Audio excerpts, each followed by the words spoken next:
Hello from all at the Men's Development Network and from the Engage National Men's Training Programme.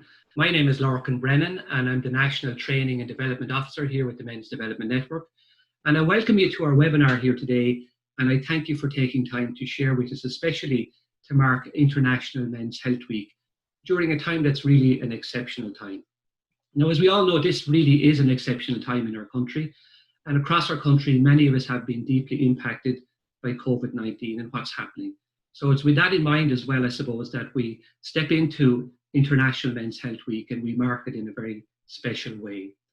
Challenging times also provide us, I think, with opportunities to be generous of spirit. And we all know that across Ireland for the last number of months, so many people have stepped into the breach to hold us and to mind us, and while standing apart, playing such an important role in relation to how we can mind ourselves through Covid-19. And many men, indeed, many young men, I know in my own community where I live, I've seen so many people who've stepped in to hold that space and to build social cohesion through volunteering and through being part of the response of restoring the balance of what we're talking about here today. So I suppose with that in mind, today's webinar is under the banner of restoring the balance and being part of the solution. And you see there on your slides at the moment, we have Men's Health Week, and it's our slide for the week that promotes it across our nation. And I would say to anybody who's watching here today, for more information around Men's Health Week, would you please go to mhfi.org, because it's a one-stop shop and everything you need to know about participating in the week and growing awareness and growing conversations on the island of Ireland about Men's Health Week. You will find it there under the drop-down banner of Men's Health Week 2020. We also have a man there called Colin Fowler, Colin at mhfi.org. And Colin will help you in any way that you would like to participate in the week. It's a virtual week, as you know, and you can go on there, and especially in relation to your social media platforms, you will find a lot of information where you can promote really good conversations around the themes of Men's Health Week for us. But today we're building on the back of a very successful webinar that ran on the 13th of March. And we had then Professor Alan White, who was with us, and Alan shared his experience of what he felt was happening across Europe and the world in relation to men's health and Covid-19. And today, you've seen it from your own invitation, there's a few things that we hope to do. The very first thing at our webinar, we hope to make a case for, I suppose, more explicit focus on sex and gender differences to inform public health and policy practice through Covid-19 and beyond. Secondly, we hope to look at the direct impact of Covid-19 on particular groups of men, and to look at especially, how we can respond to those needs in relation to those specific groups for a balance in their lives. And then finally, we're going to have an opportunity to explore maybe how Covid-19 has potentially been a catalyst for how we can look at men's lives and how we can explore it as an opportunity for reconfiguration of our roles in society. And to do that today, we have a couple of really good people here with us. One man you can't see, he's off screen at the moment, is my own colleague, Mark Can. But Mark is minding us today. He's also the Engage coordinator, the national program that we run. He's in there, but he's minding us on the webinar in relation to the virtual side of it. He's the whiz on tech, so he'll make sure we don't disappear anybody during this hour that we have together. Most importantly as well, there's our Mark there now. We also have Dr Paula Carroll and Dr Noel Richardson, who will share with us their ideas and their understandings of where we're at under the lenses that I've just discussed in relation to men and Covid-19. Now, Dr Paula and Dr Noel are well known across Ireland. They've been so much part of all the initiatives that have been, I suppose, part of the flourishing, I hope, activities that have made up for men's health on the island of Ireland. They are co-authors of the National Men's Health Policy. They've been involved in many initiatives across the island, and they've also been involved in the poster here behind me, the program, the Engage National Men's Health Program, which is our training program that runs out nationally. So we're delighted to have them here today to share with us their wisdom and their understanding in relation to the issues that we're going to discuss. And we're going to do it very simply today. What we're going to do is really very simple.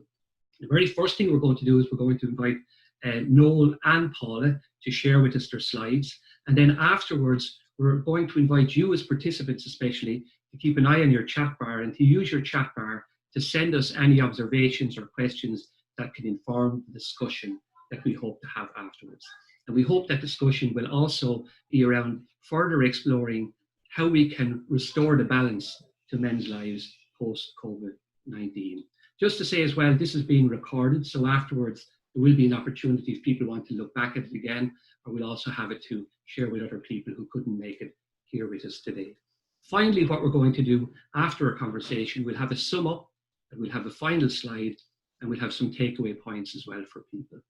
So without any more ado, I'm going to ask, and I'm delighted to have him here and Paula, first Noel Richardson to please share with us his slides for our webinar. You're all welcome. Right, good morning everyone, and thanks for joining us this morning. And thanks Lorcan for your words of wisdom to kick us off. And speaking of words of wisdom, I'm going to start this morning with a quotation from a recent article in The Lancet. And it reinforces what many of us in the area of men's health have been arguing for some time now, which is the need for a more explicit focus on sex and gender in health in order to create more effective and equitable policies and interventions. Now, the context of the article is the coronavirus, obviously, but this is something that makes perfect sense, I would argue, with or without a pandemic. And thankfully, Ireland has been very proactive in this space over the last number of years now with policy initiatives in both men's and women's health. So to have a focus on sex and gender is critically important to optimize public health and services and programs. Now, a key point in all of this is that I think if we've learned one thing from nearly over 10 years of men's health policy implementation in this country, it's that gender-sensitive approaches to public health is critically important to address health and social inequities experienced by more vulnerable population groups of men and women, for that matter. I think it's important to make that point. This webinar's focus on men should not imply that there is some sort of binary choice to be made between the needs of men's and women's health. Our position has always been that the needs of women and men must be met in a response that takes full account of sex and gender. But in the context of the webinar this morning, and it being Men's Health Week, what we can say almost for certain is that health inequities already experienced by more vulnerable groups of men are very likely to be exacerbated during COVID-19 pandemic. And we will come back to more tangible examples of this shortly. Now, there are lots of ways in which we could quantify health inequities, but one critically important approach is to examine premature mortality from conditions that are known as or classified as NCDs. These are non-communicable diseases, such as cancers, cardiovascular diseases, respiratory diseases, and diabetes. And these typically account for a large proportion of overall mortality. And in recent months, we have heard a lot about the increased risk of more adverse outcomes from the coronavirus for individuals who have any of these as underlying conditions. Now, in this slide, it's a bit complicated, but I'll walk you through it. It talks about the probability of dying before the age of 70 from the four major NCDs, where the red dots correspond to female mortality and the blue dots corresponding to blue mortality. And it moves from high income to low income countries.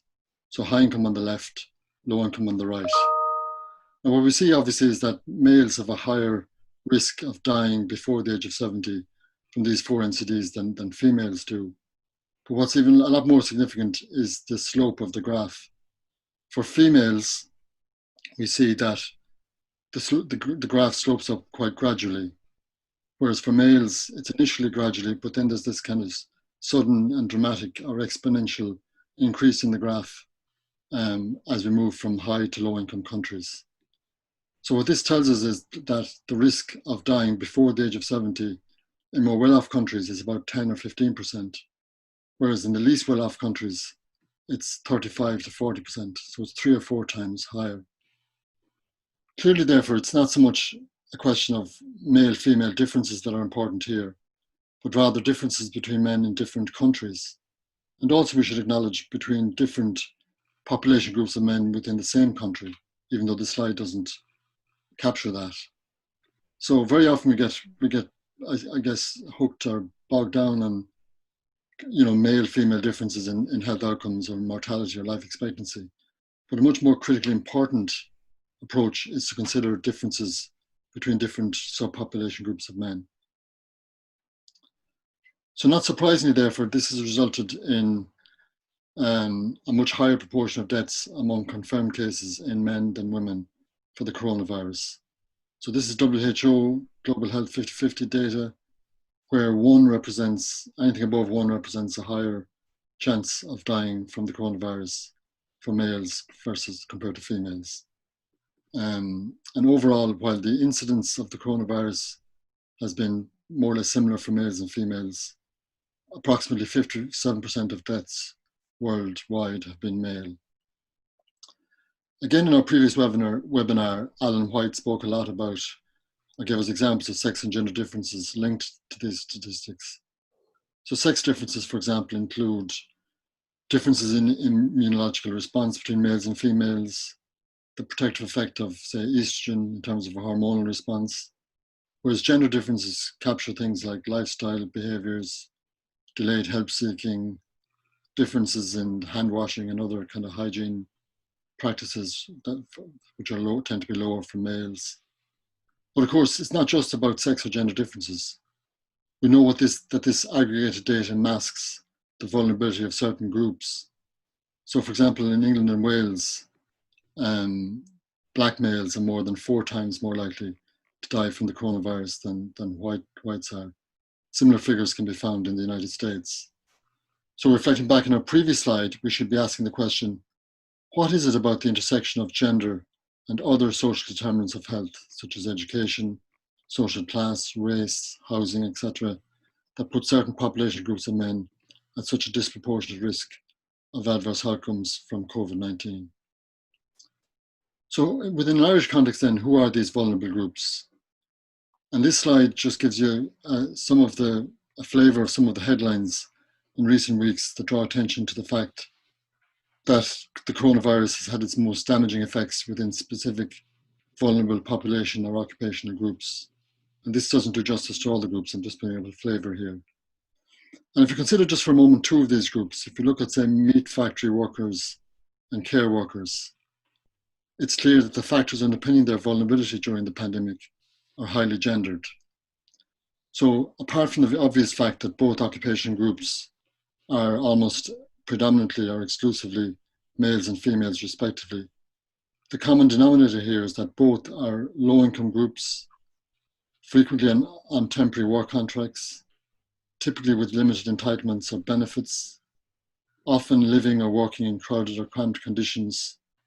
And yet it wasn't until their plight reached crisis proportions that they began to be noticed in terms of COVID-19 responses. So in the spirit of restoring the balance that Lorcan talked about, which is the theme of the webinar today, we would do well to prioritise the needs of more vulnerable groups by considering how gender intersects with other socio-demographic characteristics to predispose these groups to increased risk. So in summary, what I'm saying here is that yes, it's critically important to account for sex and gender in public health policy and practice during times of a pandemic and not. But it is more important to do so within the context of intersectionality. And by that I mean to examine how sex and gender interact with race, social class, ethnicity, education, housing, and so on, in order to target resources and public health responses to where they are most needed, and to ensure that during times of crisis like now, health inequities are not further exacerbated. So Paul, I'll hand over to you now. Thanks a million, Noel. What I'm going to do over the next few slides is build on that foundation that Noel has set out there and speak about some of the indirect impacts that COVID-19 is having on men's health, but indeed population health, because much of the data available to us isn't actually disaggregated for sex. And I'm going to be presenting some data that has been reported. So in other words, what we know has happened as a result of COVID-19, but some researchers have used this data and developed models to predict what will happen should these trends continue. So I would just like to put a little caveat that latter predictive data should be reviewed with some degree of caution, because if there's anything I personally have learned from this experience is that certainty is fragile. So Noel, if you wouldn't mind moving the slide on there for me. One of the first areas I'd like to talk about is cancer in terms of the diagnosis, treatment, and predicted excess mortality as a result of COVID-19. So Noel, if you wouldn't mind moving it on, please. The data that you can see here is reported from Dietetics and is data reported from the US. And as you can see, it has been reported that there's been a significant reduction in the diagnosis of a number of forms of cancer that are presented here, from lung to colorectal to ovarian and breast cancer, as well as leukemia. And these reductions in diagnosis are anywhere from about 8.5% to 31%. And notably in this paper, they said that while this data is specific to the US, it is probable that the trends can be replicated elsewhere. And there are two major factors influencing why diagnosis levels are down. First, which we've all heard about in this country, is that fewer people are actually presenting for testing. So therefore, there are actually fewer biopsies to be tested. And the second thing is that, as again has happened in Ireland, a number of the laboratories that would be used for testing these biopsies have actually been repurposed and are tailored now towards COVID-19 tests. And both of these factors is having a significant impact on the number of individuals who are being diagnosed with cancer. The data then in orange that you can see is from the UK, and what we know from Cancer Research UK is that the treatment for a number of forms of cancer has also been impacted as a result of COVID-19. And comparing treatment statistics compared to last year and previous years, we know that there's in the region of 12,500 fewer surgeries, 6,000 fewer chemotherapy treatments, and about 2,500 fewer radiotherapy treatments. And if you look at the final two columns in both of these graphs, effectively what researchers have done from University College London is they have taken the reduction in diagnosis coupled with the reduction in treatments, and they are estimating the impact that this is going to have on excess cancer mortality should this trend continue. And as you can see, they are predicting that there will be an estimated cancer death toll due to this pandemic in the region of 18,000 people in the UK and in the region of about 34,000 people in the US. And again, this is based upon a continuation of these trends. While we don't have this specific data for Ireland, Noel, if you wouldn't mind moving on there, what we do know from the Irish Cancer Society is that GP referrals have dropped. So here you can see for lung cancer, breast cancer, prostate cancer, and pigmented skin lesions, there's anything from 50 to 73% reductions in e-referrals from GPs. We have heard our CMO asking people to use our hospitals and not stay away from services for non-COVID related issues, because there are serious implications for this, because if the trend in underdiagnosis and the lack of treatment for cancer specifically, it will most likely result in an increase in cancer mortality should these trends continue. Noel, would you like to move on there, please? I'd also like to say just a little bit about unemployment. You know, we've chosen specific areas to speak of the indirect impacts of COVID.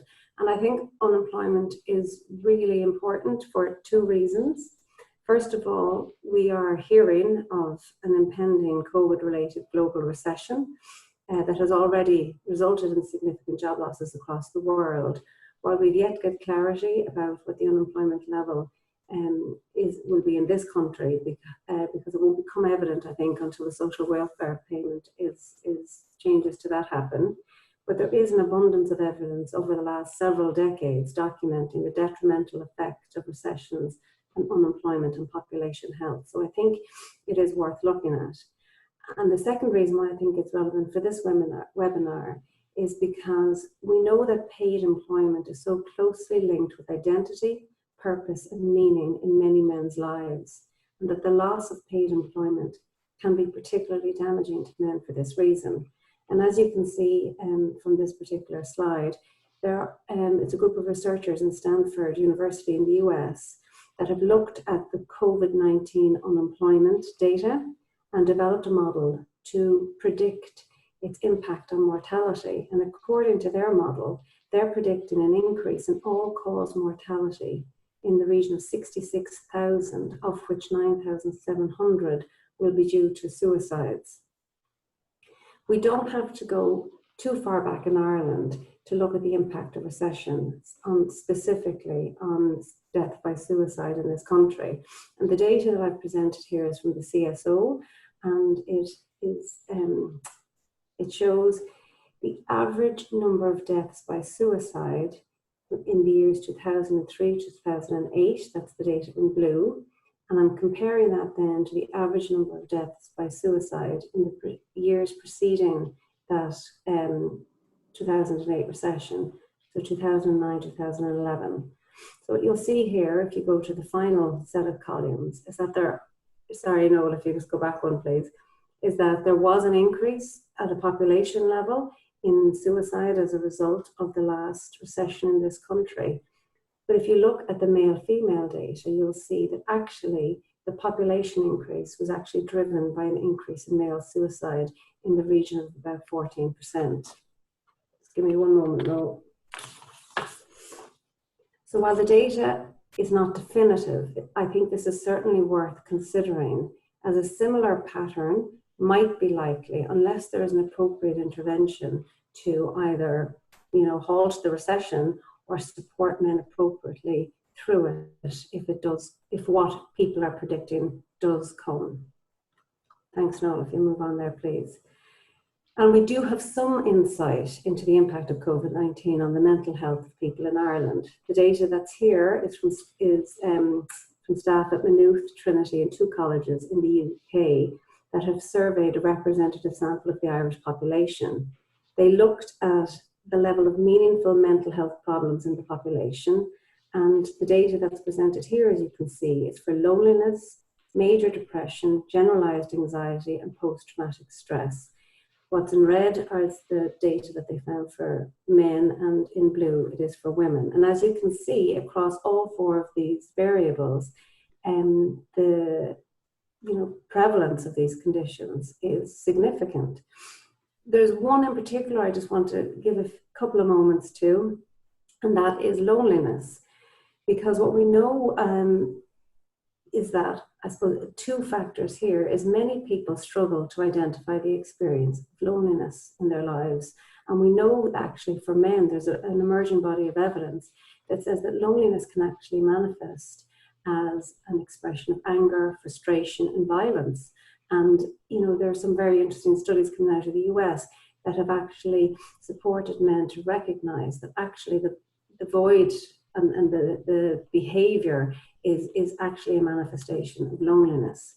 And the second thing about this particular variable is that it is generally very difficult for most of us to actually admit that we are lonely. We live in a group conscious culture, and it is a very overt expression of vulnerability that we can interpret as meaning there is something wrong with us. What is wrong with me? Why am I lonely? Why do I not fit into this group? Or why do I not belong?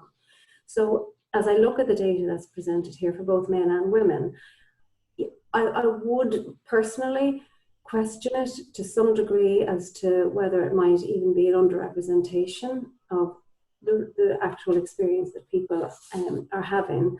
And loneliness as a prolonged, severe experience really has an absolutely detrimental effect on one's quality of life and also longevity. So I suppose just in summary of this data, while the data that I have presented here is concerning, it is worth noting that when we went into the last crisis that faced this country back in 2008, the National Men's Health Policy was only just published. And it is fair to say that the resources available to us at that time to support men was limited. But we're not starting from that place now. And Noel, if you wouldn't mind moving on to my last slide, please. 12 years later, we do have a solid foundation from which to respond to the needs of men and to begin to restore the balance that the COVID-19 currently presents. in all of the work that we have done over the last 12 years, partnership work has really been the cornerstone. And I think National Men's Health Week is a really good example of that. 12 years ago, it was the Men's Health Forum of Ireland taking the charge with very few others around the table. This week, there's approximately 75 partners who are part of the planning and implementation and, advertising and promoting Men's Health Week in a way that is really, really, I suppose powerful is the word. I'm personally this week have been getting messages from so many different sources that it is National Men's Health Week and all of the different things that can be done. And this did not happen 12 years ago. Because of the base that we were starting with back then, the generation of knowledge and transferring that knowledge into actual tangible interventions was a really, really particular thing that we focused on. We wanted to understand specific men's health issues and understand the factors that affected that change so that we could continually learn from what we were doing and that all that we would be doing is evidence-based. That informed much of the capacity building that has happened, and Lorcan referred to our National Engaged training programme. 6 modules have been integrated, and we have in the region of 70 trainers and approximately 1,200 frontline service providers who have met a one-day training in men's health throughout this country, who are advocates and in a position to respond to this crisis. And we also have a number of national structures through which we can deliver interventions and services. The men's sheds, there are hundreds of them around the country through which services such as Sheds for Life are being delivered. We have the GAA Healthy Clubs model, again with hubs in every community in the country. And some of you may have heard of the Men on the Move community-based physical activity programme, which is being rolled out nationally as of the latter part of last year. So I think it's really important that we, first of all, are really aware of the tools that we have in our toolbox as we face into this crisis, and that we are not starting from where we were back in 2008. And now I'm going to hand you back to Noel to speak about some about what we've learned from this crisis that we can bring with us to inform our response. Thanks, Paula. Yeah, just building on that kind of really solid policy base that Paula's talked about, and going back to the title of the webinar, which is about restoring the balance and being part of the solution. These are some of our reflections really on what we might begin to look at as we move out of COVID-19. Because in a way it is an opportunity to take stock, to reflect, to recalibrate, to reassess for all of us. And for some of us, we've been, I guess, shocked into changing our routines and patterns because of the coronavirus. But maybe that's not a bad thing. So these are some of the thoughts we have. The first point is about reconfiguring men's roles beyond that of economic entities. Our president talks a lot about this over the years, and it's something that I really enjoy hearing him speak about. But there is something really important in this, and as Paula mentioned, during times of recession, where there's job losses, there are huge ripple effects on men's lives. The tip of the iceberg is an increase in suicide rates, but that masks a lot of other really significant impacts on men's lives, on their mental health, on their relationships, on their sense of self-worth, on their sense of identity. What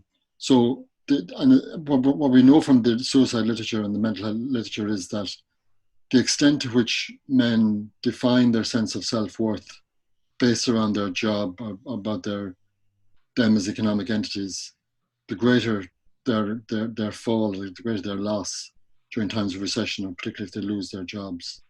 So I think it is really important for us to think about this and to think about restoring some kind of balance in men's lives. And that really is in the second point, men finding this notion of a third space, finding meaning and purpose in their lives beyond that of employment, ensuring they have more balance in their lives should work be lost as they move out of retirement. And a really good tangible example of this is our men's sheds, where mainly older men find a renewed sense of purpose and meaning by learning new skills, by being in the company of other men, and very often coming from a place of, as Paula talked about, loneliness or isolation, and finding new connections and new meanings in the sheds. And this is a model I think that we should really look at carefully in terms of what we can learn from the model, and in terms of broadening out this to possibly other spheres, and including a lot more men. Another key thing, and it's really important in the context of how men can contribute to gender equality, it's to do with a reconfiguration of men's roles at home to assume more caring and domestic roles. And very often, efforts at gender equality focus on one sex for good reason, for obvious reasons, really. They focus on trying to look at ways in which more equality can be achieved for women. But really, if we're to achieve true equality, we need to look at how we reconfigure women's and men's roles. And without men assuming more responsibility for more caring and domestic roles in the home, equality cannot be really fully achieved. One thing that we've witnessed throughout the pandemic is the increase in volunteerism. The GA, for example, have been to the fore, helping out people living on their own, delivering meals, checking in on older people. There's been a fantastic sense of community spirit, this restoration of mehel, or community spirit, that maybe we've lost a little bit over the last number of years. So I think COVID is an opportunity for us to take stock and to reassess about the importance of community spirit in giving back and volunteering. And this is important for people who are vulnerable, but it's also important for people who are doing the volunteering in terms of their sense of self-worth and identity. And the last point there is, for some, the COVID-19 has been an opportunity to kind of take stock and to take a step back and to reassess what's important in life, excuse me, and to take a step back from the rat race. So these are just some suggestions that we have that Lark and Paul and I discussed over the last couple of weeks. And we hope it might prompt some further discussion now, maybe some Q&As that might follow. So on that note, Lark, I'll hand back over to you. And thank you so much, Paula and Noel, for that very comprehensive look at exactly what you said you were going to do on the tin in relation to the three lenses we wanted to look in through. And a lot of information there, and a lot of very challenging information there in the context of COVID-19. But as Noel said, at this stage, if you have any questions, please do use your chat bar and send them in to us, and we'll bring them to Noel and Paula here in the next few moments as well.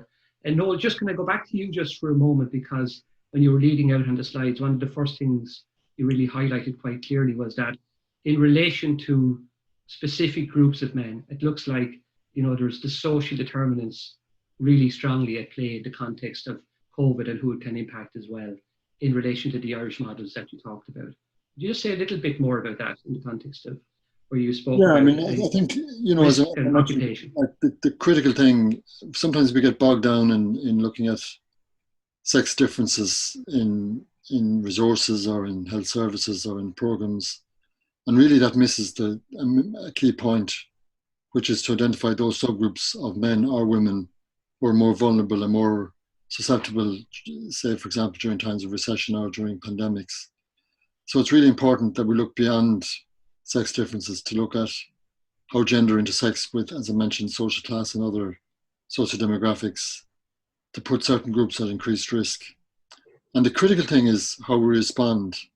And if we could just mention a few current examples linked to men's health policy, I think, that are doing this very well. There's the Farmers of Hearts programme, where farmers are targeted in workplace settings, in co-ops, for example, in marts. They're provided with a health check.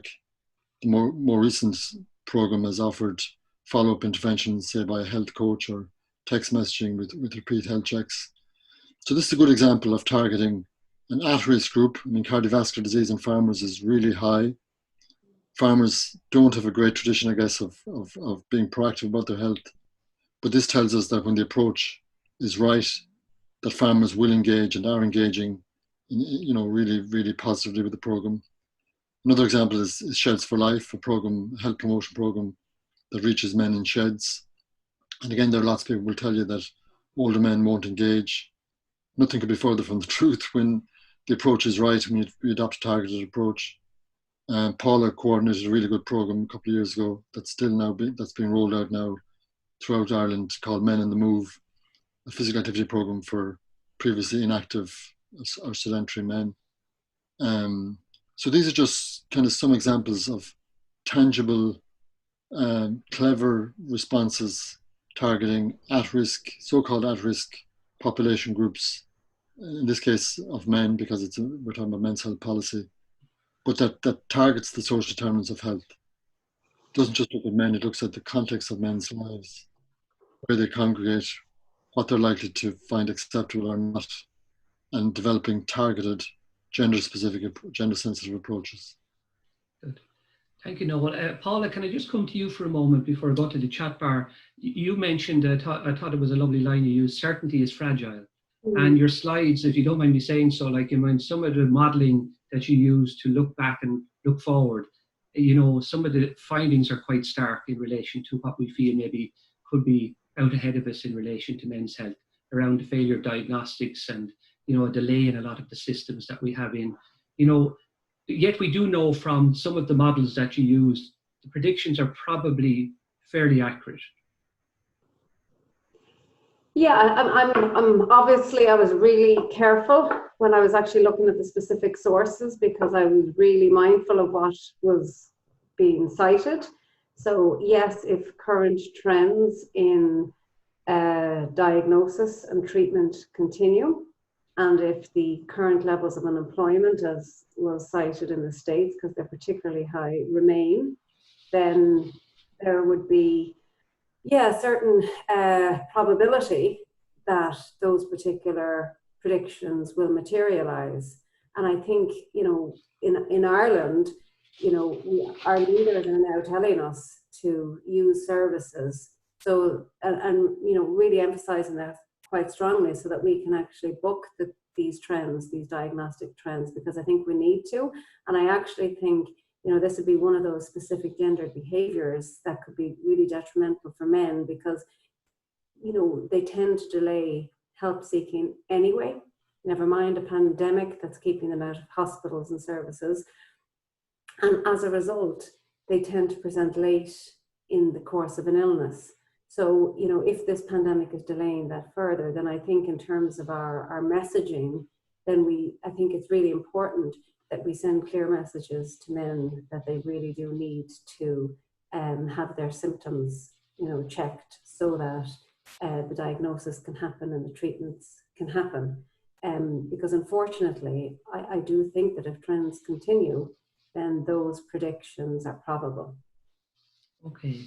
And you also mentioned, I thought it was very interesting, paid employment is linked to purpose and meaning for men's lives, and that loneliness is such a particular part of so many men's lives, and could be post-COVID as well. Are we having enough conversations in relation to even that point? That was a really important point, I think. This is my personal opinion. I haven't, in my own line of work, found myself having many conversations about loneliness with colleagues. They might be happening in other rooms that I haven't found, but it's certainly an area that I've begun to read an awful lot about, and I'm starting to see it actually, even in some of the data from studies that I'm involved in. And it's been called a void. There's something missing. I knew I needed to do something. And, others who have written in this area have said that loneliness masquerades as many different things. And I do think that that's some of what I'm starting to see in the data. And I think it's quite important that we look at ways in which we can, I suppose, support men to recognize and that might be their experience, and how they can be supported to socially reconnect with others. And just on the point that Noel made about the level of volunteerism, there's been a wonderful number of studies around, supporting people to get meaning and purpose in their lives and support them to move out of places of loneliness. And they've actually found that even 2 hours a week of giving, giving freely to something that someone is interested in, adds a huge benefit to their quality of life, and in actually taking them from a place of loneliness that is detrimental for their health. And it isn't relevant, it doesn't have to be a very specific thing that they're doing, like, I don't know, going down to a nursing home or whatever. All that actually matters is that it's something that they enjoy, and it's done freely with a spirit of kindness. And I just think that is beautiful. It doesn't have to be, 20 hours of something absolutely incredible to save the world. Just 2 hours a week of something you freely do out of a spirit of kindness for another human being can be really quite powerful in restoring that connection and bringing people out of loneliness. And I think many people have supported themselves through this crisis by volunteering and doing just that, finding a purpose, finding a meaning at a time of crisis, and help them keep their feet on the ground when everything else is moving around them. Paul, have we lost Larkin? I think we might have lost Larkin. I hope we can bring him back at some point. The chat function there. I might take over the questions then, if need be. That's great, Mark. While we get him in. So we've had quite a number of comments so far, but there's been three questions that have been asked specifically, nice and short. So we might take them in that round. Do you think that there have been any benefits for men's health during the Covid-19? That's from Albert. There is another one from Neve, which is, when was the Maynooth University study carried out? And then another one from Paul O'Kane, who says, how are Men's Shed funded in the Republic of Ireland? Now, there are a number of comments. I'm just kind of catching up with them, and we might go through them in a while. But I'll leave you Maybe start with the benefits, Paula. Pardon? I might start with the benefits question, the benefits of COVID-19. I mean, it's in a way, it might be disingenuous to suggest that there are benefits at a time of, unprecedented stress and trauma in people's lives. But I guess in the spirit of the question, we could interpret that in terms of indirect ways that people, and men in this case, maybe have had to think about their lives, along the lines I spoke about in the last slide, reconfiguring roles and priorities, and taking stock of work-life balance, time to do other things, to have that meaning beyond work, for example. So I do think it's a very good question in that sense, in that it has maybe forced some people to recalibrate and take stock of their work-life balance, to find other outlets that give them purpose and meaning and a sense of self-worth. And it certainly thrown up opportunities for people, as Paula talked about there, to volunteer and give something back to communities. And we've seen huge increases and really positive examples of this.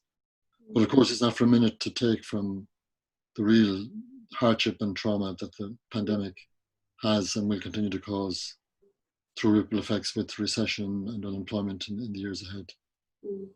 I might actually just add to that, because I think that, up until I suppose the last year, 18 months, any kind of paternity leave was really limited in this country. So there are many, many fathers out there who got possibly 2 weeks at the time of their child's birth. And many of those men found themselves at home for a 6-week period during that, particular lockdown. So I suppose much of what my own reflections are actually personal. I have not found any data on this, and I do know through conversations and from what I have observed as well that fathers having that space at home with their children to be involved in their education, playtime, everything that relationship involves. An awful lot of men in this country never got that through a paid paternity leave that some men are entitled to now at this point. So I think that has been wonderful, I think, for some men that I personally would have known about. And I know it also presented challenges for families who found themselves in situations that they weren't in before either. So yeah, in the spirit of the question that was asked, I really do think that there have been benefits, particularly for those who have been able to enjoy them and haven't been directly affected by COVID. Hi, Laura. Back. Paula, do you want to take the Maynooth question? Yes, yeah. So the Maynooth, that particular study, there are sequential surveys. My understanding is that's what's going to be happening. The data I presented is based on the 31st of March. The study was repeated on the 5th of May, but I have not been able to find that data. And my understanding is there's going to be other time points, but you can find the study at both Maynooth and Trinity websites if you want more details. And the question then on the funding for men's sheds. I know funding is always a challenge for the sheds. I know Michael Ring's department has given a small amount of funding for individual sheds to buy, say, equipment, linked to the activities that they engage in the shed. And the Irish Men's Shed Association gets some funding from different government departments to have that kind of coordinating role for sheds in Ireland. And the HSE certainly is one of the funders, particularly for the Sheds for Life programme, the programme I mentioned earlier. So I think there is some funding available, but there isn't a blanket funding for all sheds or anything like that. Mm-hmm.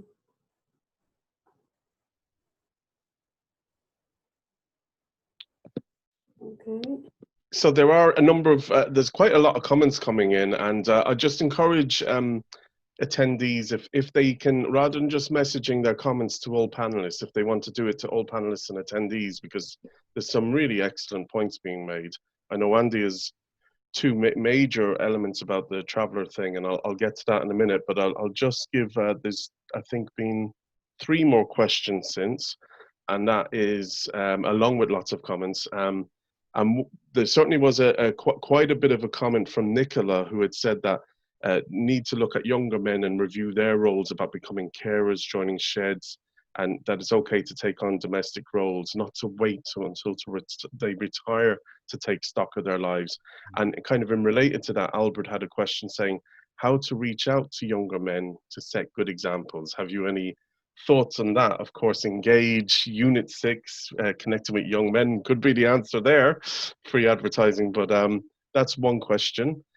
Is there an urgent need for a men's advocacy group funded and recognised by the government, asked David. And then there's also a move towards more online counselling provision. Would that be a positive step in relation to the delayed help seeking that we have witnessed, and I suppose the kind of services that people can access? Would that be a positive step, asked Barbara? I'll let you tackle them while I kind of try and, I suppose, condense some of the comments. Some wonderful comments coming in. Paul, would I kick off there again? Yeah, sorry if you don't mind. That was on young men. Just a couple of points, Mark. You mentioned there is a specific Engaging Young Men national training program that's been rolled out now for the last number of years. There's a paper published just very recently on the evaluation of that program. It's in the Journal of Men's Social and Community Health. It's online. So that program is designed to support service providers to more effectively engage with young men around mental health, but more broadly as well. That's really important. I think that in the broader context of that question, the questioner is absolutely right. The earlier we can intervene with reconfiguring behaviours and the value that men place in their health, the better. So we know, say, from the health promotion literature, that habits that develop early in life tend to be difficult to shift in later life. So if you develop good habits, that's a good thing, because you retain good habits into middle and older age. So if we're trying to reconfigure men's roles in terms of caring responsibilities and domestic chores in the home, that's something that needs to be targeted early. And there's a host of different programs targeting young men that involves sport or music or different kind of hooks to engage young men around mental health. But we probably don't have time to go into all of those in the webinar. Yeah, I suppose just one of the things to say, you know, the men's sheds, you know, have been a real success in terms of, you know, providing that third space for men in which to find meaning and purpose within their own communities, and so many give back to their communities. So they have that other piece as well. Not only do they have a sense of belonging with a group of people, but they're connected to their wider community in this, you know, freely giving and serving a community. So there's a tremendous amount for men to gain in those spaces. And as the question, I think, referred to, more older men, you know, 50 plus men tend to veer towards the sheds. And, you know, how can, I suppose, mentoring programs, even something to bring younger men who aren't moving towards retirement, or maybe in that kind of headspace, might actually avail of that wonderful space without, I suppose, infringing on the wonderful dynamic that's there. But I do know that, you know, some of those sheds in Australia did look at kind of mentoring and bringing younger men in and that skills development. Yeah, because I know that, you know, while there's been fabulous programs out there for lots of young men, and, you know, many young men, you know, would be attracted by sports and physical activity type programs, you know, others, you know, might really appeal to them to actually work with their hands and learn and be mentored by older, wiser heads. So I think that connection would be really great if it could happen. Yeah, because there's a fabulous resource there that could be built upon, I think. And I welcome myself back in, and sorry, I had a fuse that plugged that fuse on me here. I had to plug in again, so the virtual world came home to visit very briefly. So apologies for that, but I'm back up and going again. I just see just one of the questions in here, and it highlights the fact that, you know, COVID-19 especially has probably shifted the conversation for us in relation to mental health for men. It is seen as probably in relation to mental fitness and not just mental illness. Would you agree with that? There's a broader conversation in relation to mental health. All right. Well, absolutely. And I suppose one of the areas that, you know, I've learned about in the last few years is this notion of flourishing, you know, because when we talk about mental health, we generally are speaking about mental illness. And you saw the slide, it's where I went to myself, you know, depression and, you know, post-traumatic stress. But this notion of flourishing and actually fulfilling our potential, because an awful lot of people don't find themselves maybe in that area, you know, of the mental health spectrum, and yet are not flourishing, and they tend to get missed, I think. And I think a big part of human flourishing is being able to connect with ourselves and one another and with our environment, and, you know, looking for opportunities in which we can actually support people to do that, I think would underpin such flourishing. Yeah. But it does, I think it needs to, you know, stand apart, and there needs to be a narrative that's consistently, you know, saying that while people don't require those particular services around mental health, they do require something else to support them to flourish. And where might that happen for men? I think, Larkin, the term mental fitness might have a particular appeal for younger men. We had a question about younger men earlier. You know, something that you can work on, like physical fitness. You can improve your mental fitness by spending time working on certain skills and things you can take control of and try and do when you're well. And it also speaks to, you know, mental health being something that you shouldn't just think about when you're feeling down or feeling upset. You know, having a mental illness, it's something we should all be conscious of and taking control of insofar as we can, and making choices that complement or help our mental health and mental fitness insofar as is possible. And again, notwithstanding the circumstances differ for every individual, and there can be huge demands in people's lives, as we've spoken about earlier. Just I'm conscious we're coming into the last 5 minutes. Noel, going back to, we did talk about social determinants earlier on. We talked about the occupational classes, people who may be more at risk in the gig economy, and people who are unemployed. I'd see, like, you know, it's coming up there on the bar as well in relation to certain groups of men, traveller men or whatever. Do you think we're going to be, or we are serious enough about laying out our stall, or are we only at the beginning of laying out our stall of how we're going to approach the next steps into the real recovery in relation to post-COVID-19? And just I suppose the question is as well, a part of that is it just about the economic model, or is there something much more needed that maybe we've learned from going through this COVID time? Yeah, that's a good question, Lorcan, and it's a complex question. I deliberately highlighted the case of meat factory workers and care workers, frontline care workers earlier, because I think COVID-19 has shone a light on vulnerable groups that we previously didn't really pay much attention to, and we ignored, and we assumed, they were invisible really, I guess. So if it's taught us one thing, it's taught us to understand and be more empathetic and sensitive to the needs of more vulnerable groups in society, and how their vulnerability is a function of the things we talked about: gender, social class, etc., etc. Because to respond to their needs requires quite a nuanced, holistic approach. It's not a question of a simple solution. The factors underpinning their vulnerability are complex and do require targeted investment and very particular approaches to engage. So I think that's something that we can take from COVID-19, being more sensitive and being more in tune with the needs of more vulnerable groups. And in the overall context of the question, then I think good public health does address the social determinants of health. Because if we're developing programs that are only addressing the needs of what we call the worried well, then we're doing something fundamentally wrong.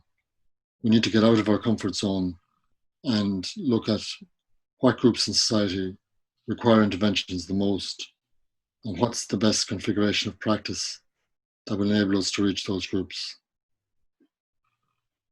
And Paula, for just a summary yourself, is there anything for us to take away today, if you were to leave us with a summary of what we should go from here, from this webinar, marking International Men's Health Week and Restoring the Balance, being part of the solution?